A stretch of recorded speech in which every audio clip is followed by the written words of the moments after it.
समस्त को hello hi नमस्कार। भावुँ आपण मैंने समस्ते भल थे। वर्तमान समय में गोटे ऑर्डर प्रिपरेशन करने को जाऊँगी। चलतु देखा ऑर्डर पर मुझे कौन बनाऊँगी। यहाँ प्रथम मु प्रिपरेशन करुँची मिक्स भजार।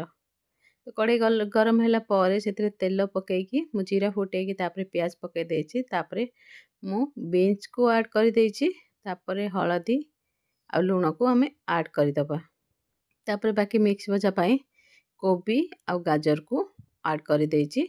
आलूटा पछरे ऐड करबा अल्प टिके आलू मु ऐड करिवि आ ताको मु पछरे सबुठु लास्ट रे आलू को ऐड कर देछि। आकु आमे एबे ढांकी के कुक होआ पई दबा।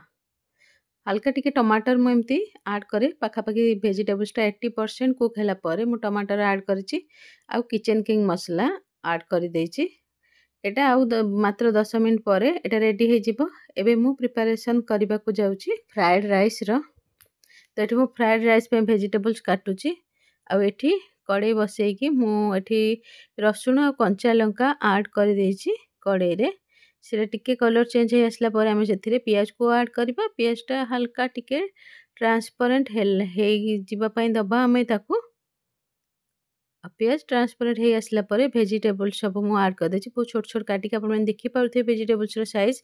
तो मैं पत्ता कोबी अल्प टिके नेछि, बीन्स अल्प टिके, गाजर अल्प टिके ऐड करिछि आ कैप्सिकम भी आपण माने एथिरे ऐड करि परिबे। आ वेजिटेबल्स टाको आमे कुक होबा पर्यंत भाजी नबा। ढांकी के टिके समय कुक कर दबा। तापर एठी मु सबु जक सॉस आ चटनी ऐड कर देबे आ आपण माने वेजिटेबल्स रे सब सॉस आ चटनी ऐड करंदु। जेमति कि एठी मु दुईटा तो ऐड करे नॉर्मली सेजुआन डार्क सोया सॉस दुईटा करे नमक भी रहउची आ नमकटा भी आपण सेही हिसाब रे ऐड करिवे। आ जदि आपण माने राइस ऐड करबा परे ऐड करछन तो राइस टा टिके कलर चेंज हे जिवो, डार्क हे जिवो। तेनु सबु तक सॉस आ चटनी को वेजिटेबल्स रे आपण ऐड हेकी रहइबा पई दियंतु। आ ताकू 5 रु 10 मिनिट पई फ्राई कर दबा। वर्तमान मोर मिक्स भजा आ फ्राइड राइस दुईटा कर रेडी हो जाइछि। एबे हमें मंचूरियन रे प्रिपरेशन करिबा।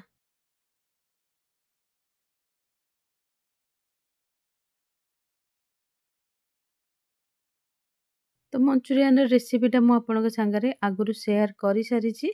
एठी ऊपर आपनकु मंचूरियन रो लिंकटा मिलि जिवो। आपण माने ता ऊपर क्लिक करी मंचूरियन रेसिपी को देखि परिबे। वर्तमान सबु जिनिस जेहेतु रेडी हे आसलानी एबे मु डिलीवरी सर्विस बुक करूची। प्राय सबु जिनिस रेडी होबा को थाए मु एमती भाबरे डिलीवरी सर्विसटा बुक करि दिए प्रथमे। वर्तमान सर्विस मतलब राइडर पिक करि नेलेनी आ एबे हमें पैकिंग स्टार्ट कर दबा। से आसीबा को 5 रु 10 मिनिट टाइम ताको लागी जिवो। क्लाउड किचन रे ऑर्डर प्रिपरेशन सरिले सब काम सरी जायनी। 40% ही काम केवल कंप्लीट हुए आ 60% रु 10% पैकिंग आ 50% होची डिलीवरी।